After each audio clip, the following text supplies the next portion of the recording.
Hey guys, I'm gonna like I said, I'm gonna take you through the very first process, which is the drawing stage. These are initial drawings. They're not quite finalized yet, but well, let me just explain. Let me show it to you.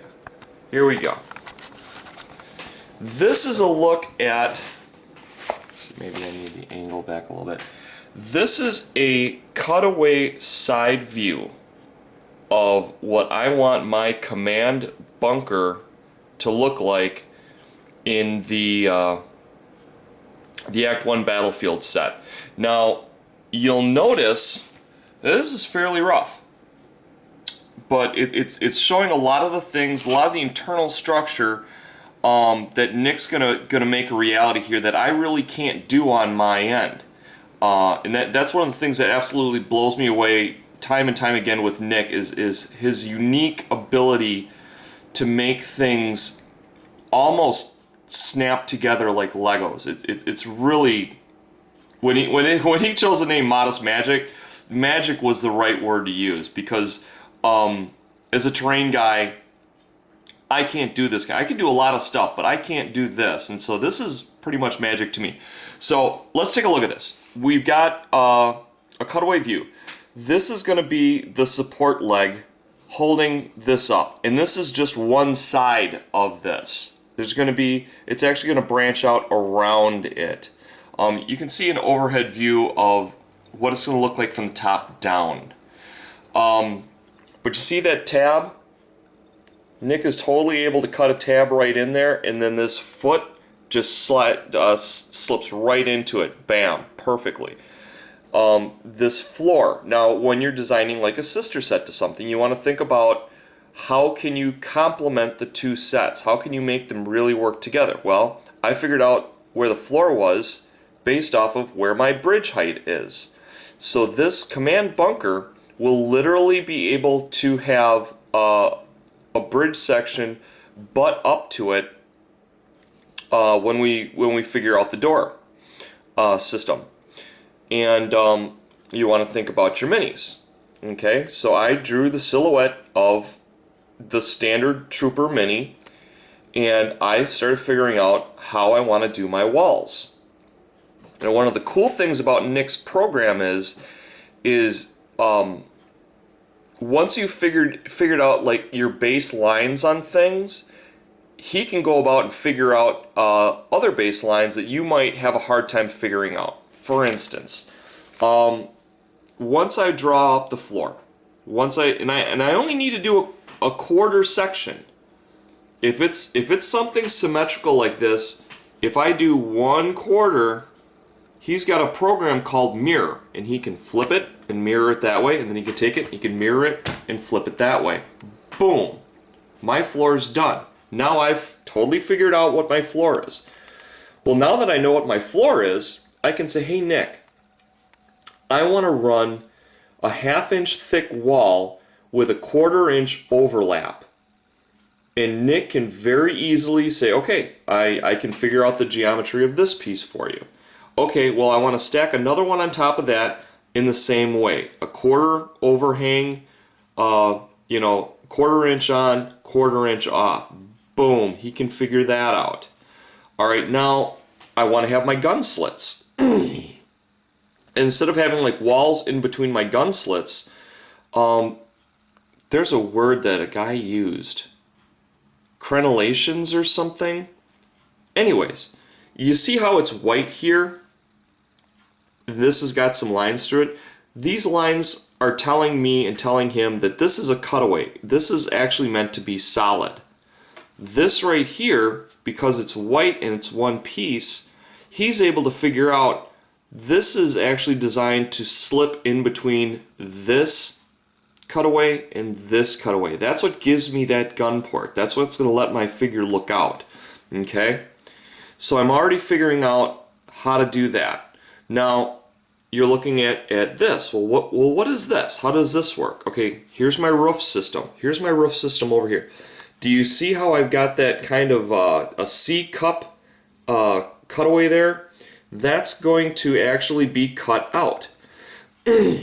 And I'm actually going to use these crenellations, I think that's what he called them, is kind of my freeform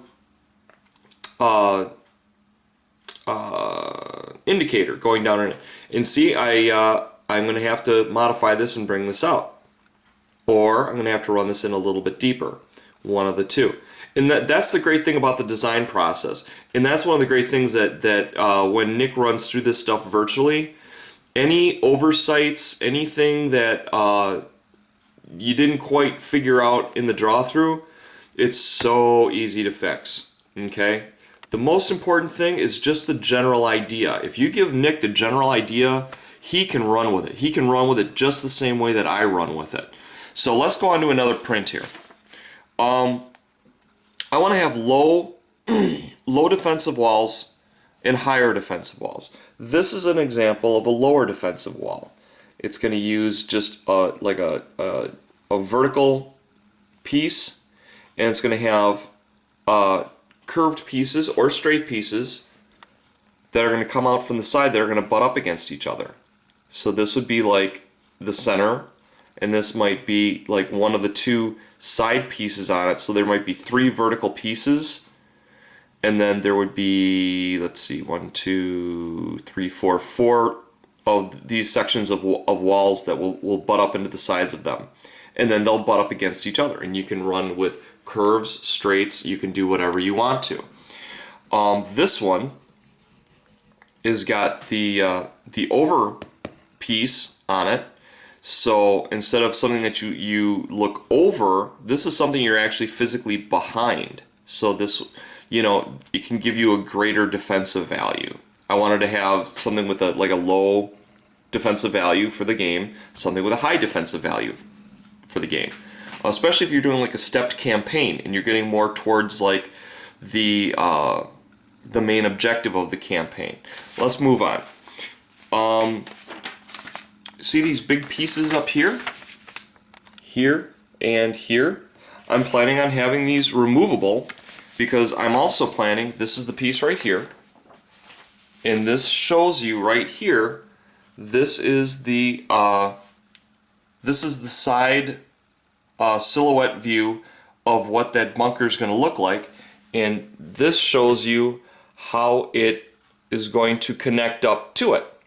Okay? And that little dotted line there is your gun port. Okay? And like one of the cool things you can do is you can cut a slot for your feet. Well, there's my foot for putting it up.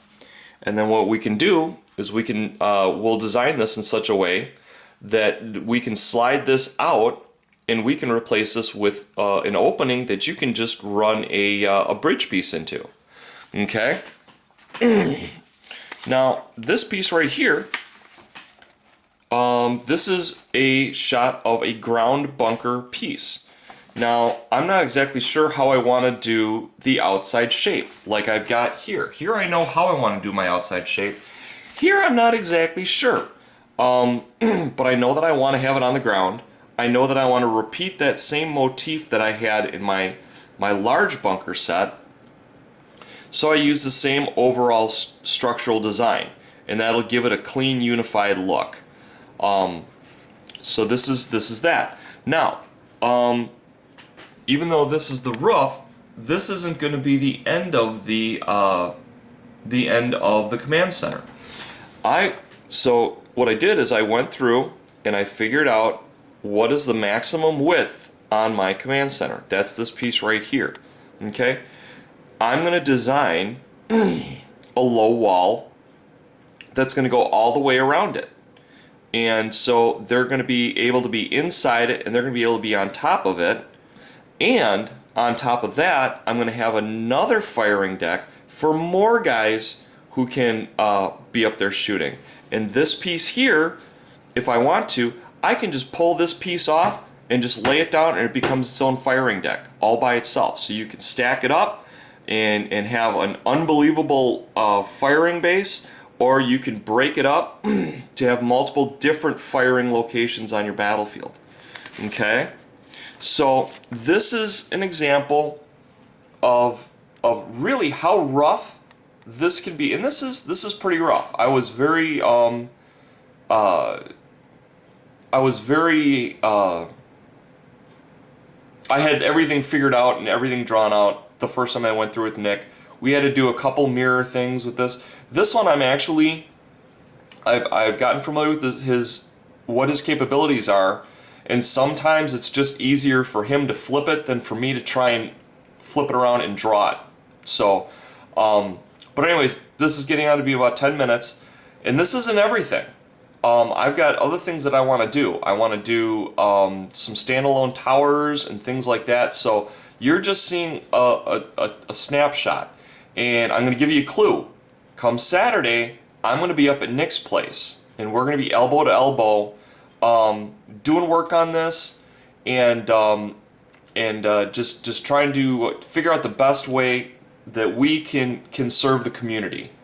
And basically, how do I say this?